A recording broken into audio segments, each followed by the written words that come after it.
C'est une opération qui a lieu 2 fois par an, avant le début de la saison estivale et en automne, après la forte affluence sur la plage du Larvoto.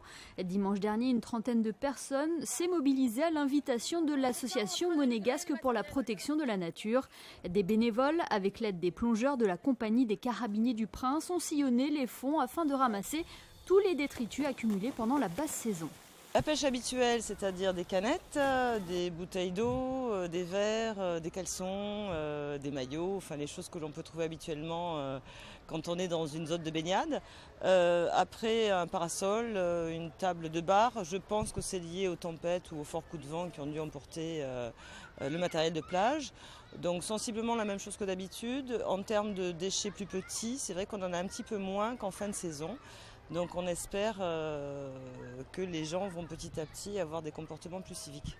L'idée de cette action est d'analyser l'intensité des déchets en fonction de la basse et de la haute saison et d'inciter ainsi les estivants à préserver les fonds marins.